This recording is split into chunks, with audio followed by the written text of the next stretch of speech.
숨겨진 복지 혜택을 알기 쉽게 전달하는 KGS 복지특파원 김기자입니다. 요즘같이 물가 오르고 자녀 결혼 준비까지 겹치면 마음이 한층 더 분주해지시죠? 그런데 이런 상황에서도 어르신들께서 꼭 챙기셔야 할 제도가 있습니다. 바로 기초연금인데요. 올해 65세가 되시는 분들 혹시 이렇게 생각해 보신 적 있으신가요? 우리 집은 저축도 조금 있고 자식들 결혼자금도 도와줘야 하는데 과연 내가 기초연금을 받을 수 있을까? 오늘 영상에서는 2025년 기준 현금을 얼마나 갖고 있어도 기초연금을 받을 수 있는지, 그리고 내 재산이 어떻게 평가된지를 아주 쉽게 어르신의 눈높이에 맞춰 풀어드릴 거예요. 현금을 얼마나 써야 유리한지, 보험은 어떻게 해야 덜 잡히는지, 자녀에게 돈을 주면 정말 손해일지, 이런 궁금증이 속 시원히 풀릴 수 있도록 차근차근 설명해 드릴게요. 몰라서 못 받는 복지 혜택 이젠 놓치지 말자. 구독과 좋아요, 알림 설정을 눌러주시면 보다 빠르게 소식을 받아볼 수 있습니다.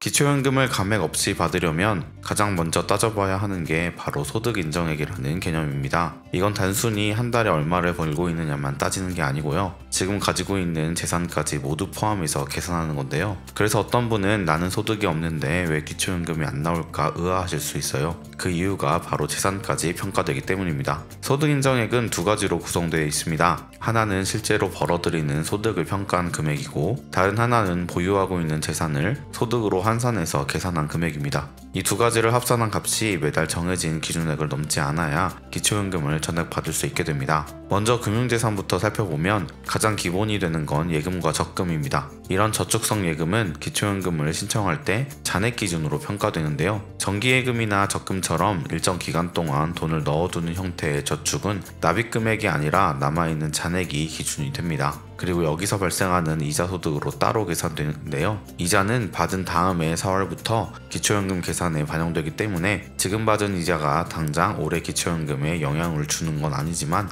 내년부터는 영향을 줄 수 있습니다. 예를 들어 정기예금으로 1년에 120만원의 이자를 받았다면 내년 4월부터는 그걸 월로 나눈 10만원에서 기본공제 4만원을 빼고 남은 6만원이 매달 소득인정액에 포함됩니다. 그러니까 이자도 생각보다 큰 영향을 미친다는 점 꼭 기억해 두셔야 합니다. 그 다음으로는 요구불 예금인데요. 이건 쉽게 말해서 입출금이 자유로운 보통예금이나 저축예금을 말합니다. 이 경우에는 신청 전 3개월 동안의 평균 잔액을 기준으로 평가하게 되는데요. 어떤 분들은 신청 직전에 돈을 인출하거나 자녀 계좌로 옮기면 줄어든 금액이 반영되는 거 아니냐고 물으시기도 합니다. 그런데 실제로는 그렇게 단순하지 않습니다. 2011년 7월 1일 이후 생긴 재산 변동에 대해서는 증빙자료가 없으면 모두 신청인의 금융재산으로 간주됩니다. 즉 돈을 인출하거나 이체한 게 단지 기록으로 남아있지 않으면 줄어든 걸로 인정해주지 않는다는 말이죠. 자녀에게 결혼자금이나 목돈을 주는 경우도 마찬가지입니다. 이런 증여는 기타 증여재산으로 분류되는데요. 이 경우 기초연금에서는 일시에 빠지는 게 아니라 매달 일정한 소비 금액만큼만 서서히 빠져나가는 방식입니다. 예를 들어 자녀에게 1억 원을 증여한 경우 부부가구라면 매달 303만 8천 원씩 자연적 소비로 공제되고요. 이 금액이 전부 사라질 때까지 약 33개월 동안은 계속해서 내 금융재산으로 인정된다는 뜻입니다. 단독가구일 경우에는 월 공제액이 251만 2천 원이기 때문에 40개월이 걸리게 됩니다. 여기서 자주 물어보시는 게 하나 있습니다. 자녀에게 준 돈에 대해서 증여세를 납부했는데 그러면 기초연금 계산에서는 빠지지 않나요? 라는 질문인데요. 기초연금 제도에서는 증여세를 냈는지 여부와 상관없이 증여한 재산은 무조건 신청인의 금융재산에 포함됩니다. 이건 꼭 기억하셔야 합니다. 증여세를 냈다고 해서 기초연금에서 유리해지는 건 아니라는 점 기억하시면 좋겠습니다. 다음으로 보험입니다. 보험도 해약했을 때 받을 수 있는 해약 환급금 기준으로 평가가 되는데요. 예를 들어 부모님이 계약자고 자녀가 수익자인 보험이 있다고 하면 이 경우에도 보험의 금액은 부모의 금융재산으로 포함됩니다. 그 이유는 보험 수익자는 계약자의 동의가 있으면 언제든지 바꿀 수 있기 때문에 실질적인 소유자는 계약자, 즉 부모로 인정되는데요.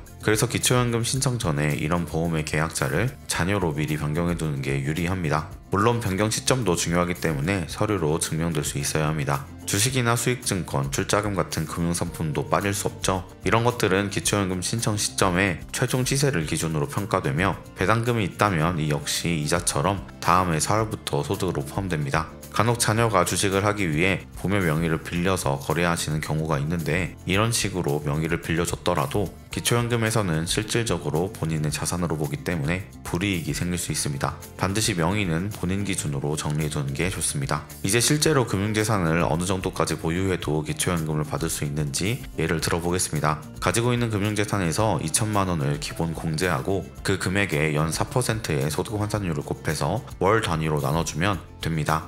예를 들어 금융재산이 1억 원이라면 2천만 원을 빼고 남은 8천만 원에 4%를 곱한 뒤 12로 나누면 약 26만 6천 원 정도의 소득이 인정되게 됩니다. 여기에 아까 말씀드린 예금이자까지 포함되면 실제로는 1억 원 금융재산에 대해 약 47만 원 가까운 소득 인정액이 잡히게 됩니다. 같은 방식으로 계산하면 2억 원일 경우 약 100만 원, 3억 원이면 약 164만 원, 4억 원이면 222만 원, 5억 원이면 약 281만 원 정도가 소득 인정액으로 계산됩니다. 이 기준으로 보면 단독가구는 금융재산만 놓고 볼 때 대략 4억 원까지는 기초연금을 감액 없이 받을 수 있고요. 부부가구는 6억 원 정도까지도 괜찮다고 볼 수 있습니다. 물론 이건 어디까지나 다른 소득이나 부동산 없이 금융재산만 있을 경우의 이야기고요. 실제로는 일반 재산이나 소득 등이 합산되기 때문에 각자의 상황에 따라 달라지게 됩니다. 기초연금은 소득 인정의 기준만으로 결정되는 게 아닙니다. 이 기준은 해마다 바뀌고 또 소득 역전 방지 감액제도 같은 조항도 있어서 기준을 통과하더라도 일정 금액은 받을 수 있는 경우도 있습니다.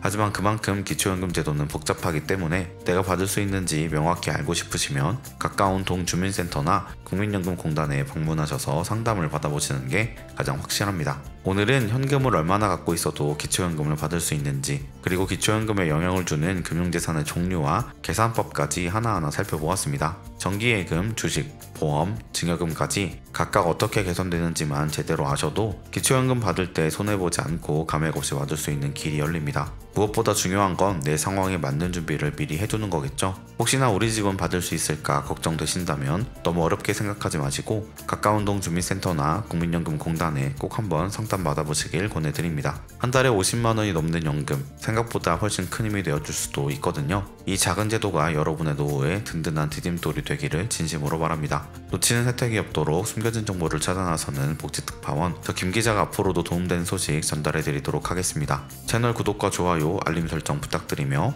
더 좋은 정보로 찾아뵙겠습니다. 지금까지 KGS 복지특파원 김기자였습니다.